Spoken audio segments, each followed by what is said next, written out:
नमस्कार, स्वागत है आपका बिहार समाचार में। बिहार में वज्रपात के साथ भारी बारिश की चेतावनी, मौसम विभाग ने जारी किया अलर्ट। वहीं साहनी गुस्से में नजर आए, कर दिए एनडीए की बैठक का बहिष्कार। क्या गिर जाएगी नीतीश की सरकार? तो आज की बड़ी खबरों पे बात करने से पहले आपसे छोटी सी अनुरोध है कि कृपया वीडियो को प्यारा सा एक लाइक जरूर करें, क्योंकि आपका एक लाइक करना ही हमारे मेहनत का फल होता है। तो शुरुआत करते हैं आज की पहली और बड़ी खबर से। भारी बारिश के कारण बिहार अब डूबने लगा है। वज्रपात के साथ भारी बारिश की चेतावनी, मौसम विभाग ने भी अब अलर्ट जारी कर दिया है। मौसम विभाग ने बिहार की राजधानी पटना समेत सभी जिलों के लिए येलो अलर्ट जारी किया है। इसके साथ भागलपुर और बांका में ऑरेंज अलर्ट जारी किए हैं। मौसम विभाग के मुताबिक अगले 5 दिनों के अंदर राज्य के सभी जिलों में वज्रपात के साथ भारी बारिश होने की संभावना जताई जा रही है। बिहार में एक बार फिर दक्षिण पश्चिम मानसून की गतिविधियां में बदलाव देखने को मिल रहा है। इसके प्रभाव से अगले 5 दिन के भीतर बिहार में सभी जिलों में बारिश होने के आसार है। बिहार में अगले 24 से 48 घंटे के दौरान कुछ हिस्सों में हल्की से मध्यम स्तर की बारिश का पूर्वानुमान है। मौसम विभाग ने बिहार के भागलपुर और बांका में ऑरेंज अलर्ट जारी किया है। इसके साथ ही राजधानी पटना समेत गया, जहानाबाद, नालंदा, बेगूसराय, लखीसराय, नवादा, मुंगेर, गोपालगंज, सिवान, सारण, सीतामढ़ी, मधुबनी, मुजफ्फरपुर, दरभंगा, वैशाली, शिवहर, समस्तीपुर, सुपौल, अररिया, किशनगंज, पूर्णिया, सहरसा, कटिहार, मधेपुरा, बक्सर, भोजपुर, रोहतास, भभुआ, औरंगाबाद, अरवल, खगड़िया, जमुई, पश्चिम व पूर्वी चंपारण आदि जगहों पर येलो अलर्ट जारी किया है। गुस्से में साहनी कर दिया एनडीए की बैठक का बहिष्कार। क्या गिर जाएगी नीतीश की सरकार? बीते दिन जिस तरीके से बनारस में बिहार सरकार के मंत्री मुकेश साहनी को रोका गया, मूर्ति लगाने से रोका गया और 5000 से ज्यादा पुलिसकर्मियों को तैनात करके वापस मुकेश साहनी को बनारस एयरपोर्ट से ही वापस भेज दिया गया, उसको लेकर वीआईपी सुप्रीमो ने अपनी नाराजगी करते हुए वाले एनडीए की बैठक में बहिष्कार करने की घोषणा की है। जिसके बाद अब बिहार में नीतीश सरकार पर एक बार फिर संकट के बादल मंडराने लगे हैं। बिहार के पशुपालन मंत्री ने कहा कि ऐसे बैठक में जाने से कोई लाभ नहीं है जहां एनडीए के घटक दलों को अपनी बात रखने का मौका न मिले। मुकेश साहनी ने कहा, गठबंधन में शामिल सभी पार्टियों को सम्मान मिलना चाहिए, लेकिन ऐसा नहीं हो रहा है। इस दौरान उन्होंने कल जिस तरह का व्यवहार यूपी सरकार द्वारा किया गया उसको लेकर भी अपनी नाराजगी जाहिर की। मुकेश साहनी ने कहा कि हम एनडीए गठबंधन का हिस्सा है, लेकिन इसके बाद भी यूपी में भाजपा सरकार ने हमें अपनी बात रखने का मौका नहीं दिया है। ऐसे में प्रधानमंत्री द्वारा सबका साथ सबका विकास की बात करना कहीं से भी सही नहीं है। कम से कम यूपी के में सबका साथ भाजपा नहीं दे रहा है। पूर्व सीएम जीतन राम मांझी आवास पर पहुंचे, नाराज मुकेश साहनी, बिहार एनडीए में होगा सियासी उलटफेर। बिहार सरकार में पशुपालन मंत्री मुकेश साहनी सुप्रीमो जीतन राम मांझी के आवास पर पहुंचे। बताया जा रहा है कि दोनों नेताओं के बीच बंद कमरे में लगातार बातचीत जारी है। जानकारी के अनुसार मुकेश साहनी अपने आवास से प्रेस वार्ता कर सीधे पूर्व सीएम जीतन राम मांझी के आवास पर पहुंचे। यहां दोनों के बीच मुलाकात अब भी जारी है। बताया जा रहा है कि मुकेश साहनी एनडीए के घटक दलों में समन्वय बनाने के लिए जीतन राम मांझी से बात करने गए हैं। इससे पहले साहनी ने अपने बयान में इसके संकेत भी दिए थे। बता दें कि वीआईपी के राष्ट्रीय अध्यक्ष और राज्य सरकार के मंत्री मुकेश साहनी ने सोमवार को प्रेस कॉन्फ्रेंस कर कहा कि वह पूरी तरह से सरकार के साथ है। उन्होंने साफ कहा कि हम किसी और पार्टी में कैसे जाएंगे जिस पार्टी ने पीठ में छुरा भोंका। हम बिहार में एनडीए के साथ हैं। हमारे नेता नीतीश कुमार के नेतृत्व में सरकार अच्छी चल रही है और यह सरकार अपना कार्यकाल पूरा करेगी।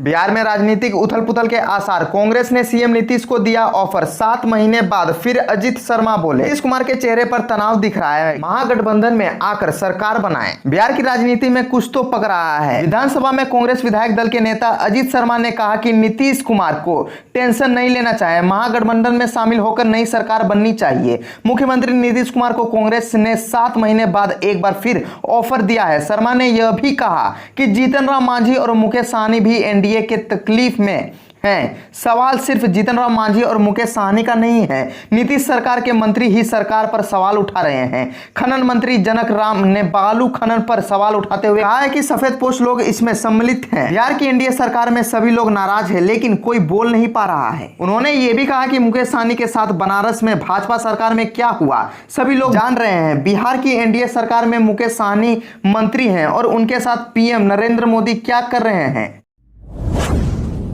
लोजपा सांसद चिराग पासवान ने किया दावा, बहुत जल्द गिर जाएगी नीतीश की सरकार। आशीर्वाद यात्रा को लेकर अपने संसदीय क्षेत्र जमुई जाने के दौरान लोजपा के राष्ट्रीय अध्यक्ष चिराग पासवान बरबीघा में सर्वप्रथम बिहार के प्रथम मुख्यमंत्री श्री कृष्ण सिंह एवं लाला बाबू के आदमकद प्रतिमा पर माल्यार्पण की। वहीं कहा कि पूरे बिहार में आशीर्वाद यात्रा में मुझे अथाह आशीर्वाद मिल रहा है, इससे अपनी पार्टी को भी मजबूती प्रदान करने का कार्य किया जा रहा है। मुख्यमंत्री नीतीश कुमार पर निशाना साधते हुए उन्होंने कहा कि भ्रष्टाचारी, लुटेरी और हत्यारों को मुख्यमंत्री का बर्दाश्त प्राप्त है। शेखपुरा पहुंचे पर कार्यकर्ताओं ने राष्ट्रीय अध्यक्ष चिराग पासवान का भव्य स्वागत किया। इस दौरान काफी संख्या में कार्यकर्ता अपने नेताओं का अभिनंदन किया। मीडिया से बात करते हुए चिराग पासवान ने कहा कि चंदन यादव का अचानक चले जाने से मैं भी हतप्रभ हूं। तो अब बात कर लेते हैं बिहार के मौसम की। तो आज बिहार में गुजरेगा मानसून का ट्रफ लाइन, बढ़ जाएगी मानसून की सक्रियता। मध्य बिहार के कुछ स्थानों पर मध्यम बारिश की संभावना। बिहार में मानसून एक बार फिर सक्रिय हो जा रहा है। इसका बड़ा कारण मानसून के ट्रफ का बिहार से होकर गुजरना है। मौसम विभाग का पूर्वानुमान है कि 27 जुलाई को मानसून का ट्रफ बिहार से होकर बंगाल की खाड़ी दबाव के क्षेत्र तक जाएगा, जिससे बारिश की तीव्रता एक बार फिर बढ़ जाएगी। मौसम विभाग ने बिहार के उत्तरी भाग में अधिकतर स्थानों पर भारी बारिश के साथ वज्रपात का अलर्ट जारी किया है। वहीं मध्य बिहार में भी आने वाले 24 घंटे में 1-2 स्थानों पर मध्यम बारिश का पूर्वानुमान है। मौसम विभाग के अनुसार मानसून की ट्रफ रेखा बीकानेर, अजमेर, उत्तर प्रदेश, डाल्टनगंज, जमशेदपुर होते हुए त्रिपुरा के ऊपर बने कम दबाव के क्षेत्र तक गुजर रही है। बिहार में अब अनाथ बच्चों को खोजेंगी सेविका, हर बच्चे पर दिए जाएंगे 50 रुपए। मुख्यमंत्री नीतीश कुमार के दिशा निर्देश पर कोरोना महामारी के अनाथ हुए 0 से 18 साल के बच्चों को बाल सहायता योजना से जोड़ा जा रहा है। योजना के तहत सभी अनाथ बच्चों को प्रति माह 1500 रुपए दिया जाएगा और अनुदान के माध्यम से सामाजिक सुरक्षा प्रदान किया जाएगा। इसको लेकर समाज कल्याण विभाग ने एक गाइडलाइन जारी की है, जिसके मुताबिक अब आंगनवाड़ी सेविका भी इस योजना में जुड़ गई है और सेविका ऐसे अनाथ बच्चों की खोज करेगी। उसे प्रोत्साहन राशि के रूप में प्रति बच्चा 50 रुपए देने का प्रावधान किया है, ताकि कोई अनाथ बच्चा छूटे नहीं। और बताते चले कि कोरोना काल में अनाथ होने वाले बच्चों की संख्या अभी तक विभाग के पास लगभग 30 पहुंच गई है। वही आवेदन को रद्द कर दिया गया है। योजना लागू होने के बाद इसमें गलत ढंग से आवेदन करने वालों की जांच के बाद हटाया जा रहा है। इन सही अनाथ हुए बच्चों को अगले महीने से योजनाओं का लाभ मिलेगा।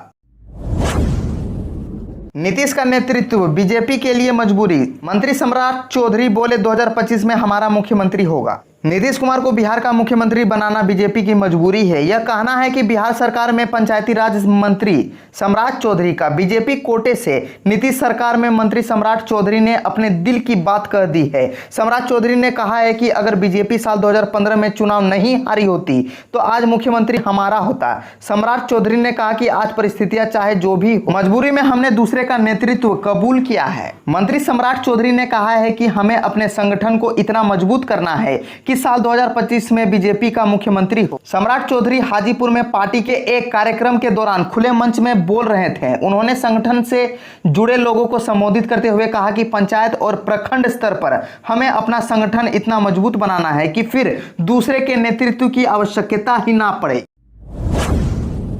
सम्राट पर भड़के जेडीयू ने दिया जवाब। संजय सिंह बोले अकेले लड़कर अपना हाल देख चुके हैं। मंत्री और बीजेपी नेता सम्राट चौधरी बयान ने एनडीए के अंदर खींचातानी बढ़ा दी है। जेडीयू और बीजेपी अब मंत्री सम्राट चौधरी के बयान को लेकर आमने सामने नजर आ रहे हैं। चौधरी ने कहा था कि बिहार में अगली सरकार बीजेपी अपने दम पर बनाएगी और 2025 में मुख्यमंत्री भी बीजेपी का होगा। सम्राट चौधरी ने नीतीश कुमार के नेतृत्व को मजबूरी वाला बताया था। जेडीयू ने सम्राट चौधरी के इस बयान का जबरदस्त पलटवार किया है। जेडीयू एमएलसी और पार्टी के प्रदेश उपाध्यक्ष संजय सिंह ने सम्राट चौधरी के बयान पर कड़ी प्रतिक्रिया व्यक्त की है। संजय सिंह ने कहा है कि सम्राट चौधरी को यह याद कर लेना चाहिए कि बीजेपी जब अकेले लड़ी थी तो उसका हाल क्या हुआ था। संजय सिंह ने कहा कि सम्राट चौधरी को अगर कुछ भी कहना है तो वह अपनी पार्टी के शीर्ष नेतृत्व में बात करें। नीतीश कुमार के नेतृत्व को उनकी पार्टी के बड़े नेताओं ने चुना है। सम्राट चौधरी बिहार सरकार में मंत्री हैं और उन्हें सोच समझकर बयान देना चाहिए। जेडीयू एमएलसी ने कहा कि सभी दल इस बात के लिए स्वतंत्र है कि वह अकेले चुनाव लड़ने फिर गठबंधन में।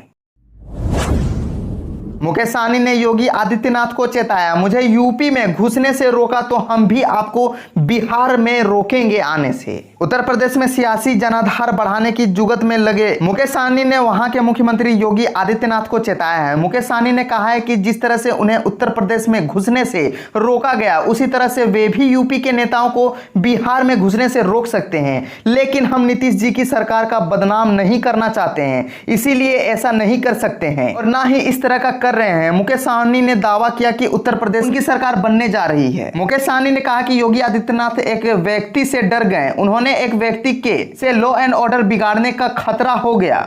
योगी आदित्यनाथ कैसी सरकार चला रहे हैं तो उन्हें इतना डर क्यों लग रहा है? कैसी सरकार के मुखिया हैं वे?